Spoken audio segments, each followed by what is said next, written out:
Oh wow, Zane's late on something. What a shocking moment. Hey guys, Zane from the Infinite Jukebox here with another entry of the Rapid Record Recap, a monthly series that I do where I talk about all the records that came out in the month in retrospect and I review them because some of them I liked and some of them I didn't like, and I'm really behind and it is September, but I'm doing July. God help me, let's just begin. Flow, Three of Us. The latest EP from British 2000s R&B, pop R&B revival group Flow, and it's just as good as anything else they've ever done. I mean, sure, their sound isn't particularly unique, but their take on that Destiny's Child kind of vibe in the modern day is still pretty impressive considering how each third of Flow has a respective amount of charisma, and their songwriting is pretty distinct as well. The title cut is especially well written as it takes the story of three different women being cheated on by the same guy, and then they all find out and they band together as it turns into a story of empowerment rather than fighting and about aggression. And honestly, I think it's a more mature and nuanced take on the story of, multiple people are cheated on at the same time. And it may be an overdone trope, but I think it's executed pretty well in this record, especially. Yeah, good EP. Highly recommended. I'm going to give this record 3.5 stars out of 5. Circuit, Body Songs. Body Songs is the second EP from American mathcore band Circuit, and God, I love it. It's one of my favorite EPs of the year by far. Their self-titled EP in 2021 showed a lot of promise, but it was still missing something despite being decent. Body Songs, the follow-up to that EP, it finds what was missing and then some. It immediately amps up everything tenfold. I mean, the instrumentals are intense. I love the wall of noise and the screaming that the EP closer Noel turns into, and I think that the entire concept of being a multi-vocalist band is ultimately something very, very beneficial in terms of how engaging a lot of their music really does feel. That's especially true on tracks like Slander Eats Slander, where I feel that the multiple different vocalists really get to demonstrate their own personalities, really shine in their own respective ways, and ultimately it allows them to really have a spotlight put on them in the context of their own band, and more than that, it allows Circuit as a group to really stand out in the realm of modern hardcore music. This whole thing is just heavy and devastating, and I really want a full length LP really, really soon, honestly, because if you were even remotely into mathcore, sasscore, any adjacent genres, this is absolutely an essential for 2023. I'm going to give this record 4 stars out of 5. Better Lovers, God Made Me an Animal. It's the debut EP from metalcore semi-supergroup Better Lovers, featuring members of bands like the now defunct Every Time I Die, as well as, most notably, the Dillinger Escape Plan. And you know what? It's a very good EP. Honestly, if anything, this EP is really just weighed down from being great by a few minor, small details here or there, like the oddly fitting occasional backing vocals on Become So Small, for example. And you know what? These are qualities that would have almost no impact on a full length album, but a 4-track EP, kind of anything can take you out of that very easily, considering just the brevity of things. Other than that, really strong material. Vicious instrumentals and Greg Pichado's vocal work in particular really stands out in the context of modern metalcore. I think there's a lot going on here that leads to a huge amount of potential for whatever they may or may not choose to follow this up with. I'm going to give this record 3.5 stars out of 5. ANOHNI and the Johnsons, My Back Was a Bridge for You to Cross.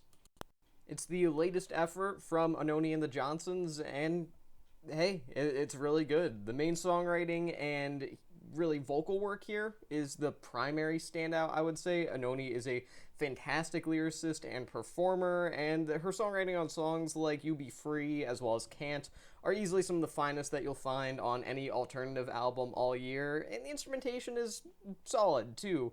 I will admit that there were a couple of tracks here and there that I felt were going to build into more than they ultimately did, but generally speaking, it's solid enough to keep the album afloat, so, that's good enough. I'm going to give this record 3.5 stars out of 5. Julie Byrne, The Greater Wings.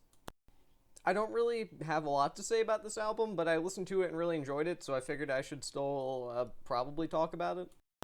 The songwriting is solid, the vocal work is excellent, and generally speaking, I think that compositionally, it's a very competent and at times downright pretty album. It's really beautiful in its best moments, and even in its couple of weaker moments here or there, it is still a very well-executed record. Again, I don't have a ton to say about it, it's just an album that I think is pretty recommendable for anyone who likes semi-lyric-oriented singer-songwriter adjacent albums. I'm going to give this record 3.5 stars out of 5. JPEGMAFIA and Danny Brown, Scaring the Hose DLC pack. When I say that this is a continuation of the Scaring the Hose album, easily one of the most standout records of the entirety of the year so far, I absolutely mean it. If you've heard this EP's parent album, then you know exactly what to expect. I mean, insane samples that range from stuff like SpongeBob to classic R&B, lyrics and flows from Peggy and Danny alike that are both cartoonish and locked in to an almost deadly extent, just really in the groove. Both are amazing performers with great production sensibilities, and just like the Scaring the Hose album, the DLC pack really does highlight that. I'm going to give this record 4 stars out of 5. Odd Eye Circle, Version Up. This is the latest EP from K-pop group Odd Eye Circle, as well as their first proper release since 2017, and it's pretty good. I don't necessarily think it has the same punchy energy as something like their record Maxim Match, but at the same time, I think it's a still really enjoyable album, even if it's not the first thing that I would recommend to anyone buy them. The production is super clean, hyper-modernized, the sort of charisma of each member is really demonstrated as they manage to play off each other extremely well, and I really like the sort of hyper-pop subtext, if you will, behind the final track, My Secret Playlist.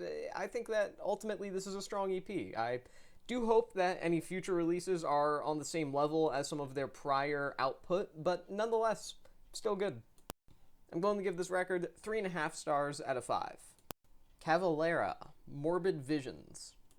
Cavalera is also the Cavalera Conspiracy, and also the real Sepultura in 2023, and more importantly, Max Cavalera's continuation of Sepultura after his departure from that iconic band many moons ago. But more importantly than all that, it's actually a re-recording of Sepultura's classic debut album of the same name, and to be totally honest, I'm pretty iffy on re-recordings. I generally find them to be kind of pointless, and I ultimately think that the retread of older sounds is just wildly unnecessary, but here I can make an exception. Here, the re-recording sounds cleaned up for the better, while still maintaining a lot of the proto-black metal and death metal tones that the original album took up, which, you know, that's kind of what made it so special in the first place. So, to see a lot of the best qualities of the original Morbid Visions being continued here, while some of the less than well-aged qualities of the original record being improved upon, it makes for an album that's arguably just as good as the original thing. I will say that I do think a big appeal of the original Morbid Visions is just how scrappy it sounded and just how aggressively awful it sounded sonically in the best way possible. So if that's why you really love the original album, then I don't necessarily think this one will be for you, but me personally, I think it manages to go shoulder to shoulder with its much older counterpart. I'm going to give this record 3.5 stars out of 5. Snõõper, Super Snooper. This is the first full-length album from Nashville, Tennessee garage rock punk band Snõõper after a series of strong EPs starting in 2020. This is their first full-length LP, being released on Third Man Records, of all things, the record label famously founded by White Stripes legend Jack White, and this is basically a summary of everything that Snõõper do well. The vocals are fierce, the songs are brief enough that they don't overstay their welcome, with only a couple tracks really going beyond a minute and 40 seconds.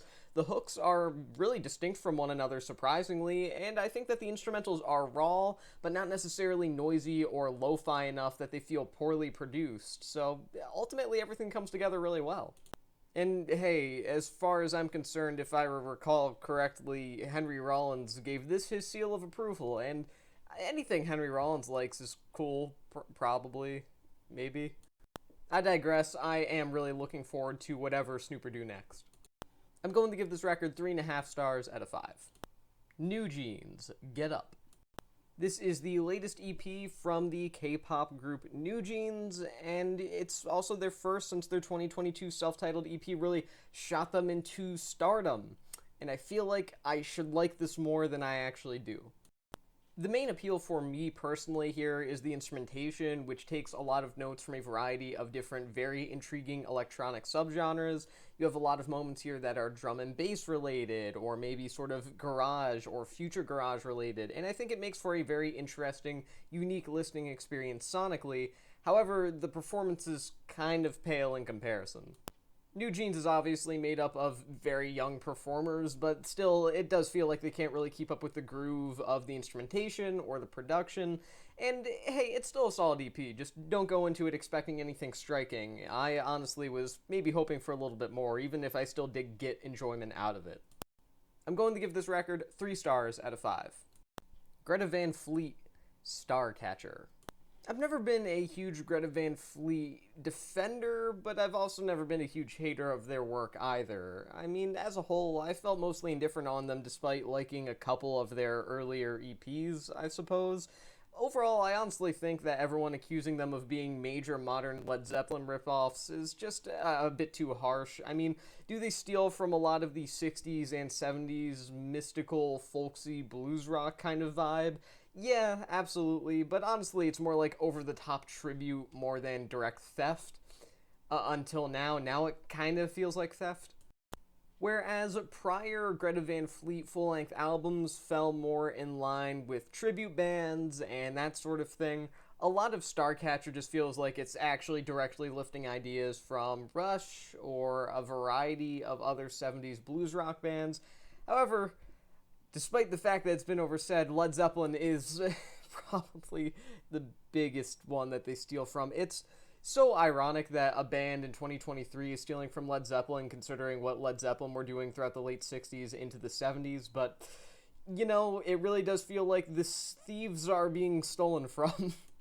I mean, hell, Sacred the Thread practically takes its intro from When the Levee Breaks, for God's sake, and I'm a pretty big Led Zeppelin fan, but I'm also a pretty lenient person when it comes to people taking inspiration from other artists, but there gets to be a point where it's going on 3 albums, this is the 3rd album, and it still feels like Greta Van Fleet have no idea who they are. I digress. The instrumentation, there's nothing to talk about there. It's just thin blues rock, and the quote-unquote psychedelic production just leaves everything feeling kind of muddy and unnecessarily fuzzy. There's just absolutely no point to it other than just very thinly veiled nostalgia bait.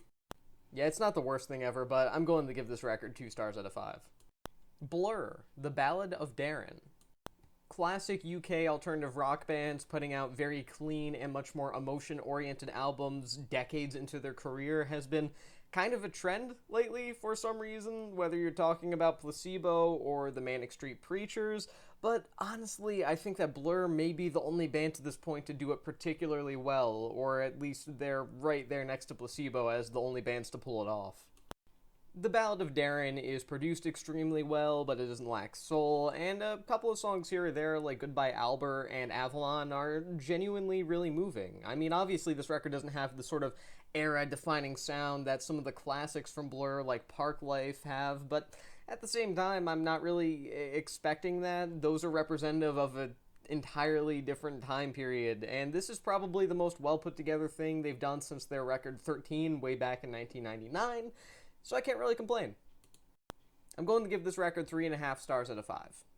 Carly Rae Jepsen, The Loveliest Time. Jepsen's The Loneliest Time from earlier this year was good, but not great. I mean, it was a lot of fun, sure, but at the same time, it wasn't necessarily as striking as 2015's music nerd favorite Emotion or its 2019 follow-up Dedicated, and it felt a bit underwhelming by her standards, even though it would have been a strong record by quite literally any other pop star. The Loveliest Time, however, is much more accurate in its title because this is an absolutely lovely album, and it's by far the best thing that she's done since Emotion. It's an album that's her return to excelling, basically. The instrumentals here are especially great in my eyes. A lot of them have these sort of synth-funk tones that can especially be seen in the manic grooves of tracks like Shy Boy, for example, and the drum and bass influences of Put It to Rest. I think that there's a lot of really interesting things going here musically and in terms of composition. Jepsen herself sounds great here too. Her whole range is on display. Her energy is infectious in the more party-oriented tracks, but she's still capable of coming across as emotionally vulnerable on some of the more heartfelt ballad-like cuts like Collage, which may be one of my personal favorite songs by her at this point. It's just a great record overall, and if you even remotely care about her music, you should definitely check this one out. I'm going to give this record 4 stars out of 5. Fleshvessel, Yearning, Promethean Fates Sealed. This is the first full-length studio album from American progressive metal band Fleshvessel, and hey, it's pretty great. There's nearly a sort of orchestral feel about this record, even though it's far from being orchestral metal in nature, and that's really because there's a lot of rises and falls and crescendos throughout this entire record. But that being said, I also wouldn't call anything crescendo core on the track list. There's nothing here just based around feeling epic or anything like that. It all feels pretty essential overall, and that's especially parallel to a lot of the bleak tones presented from song to song, as well as the vocal work, which is nearly black metal adjacent, I would say. This is a really good debut, and I'm excited to see what they do in the future. I'm going to give this record 3.5 stars out of 5. And with that being said, that was the rapid record recap for July of 2023. I'm slowly but surely catching up, baby. I only have like a billion more hours of my time to dedicate to catching up because I'm lazy and forgot to do them for an extended period of time. But until then, I've been Zane from the Infinite Jukebox. Thank you for watching, and I'll see you guys in the next one.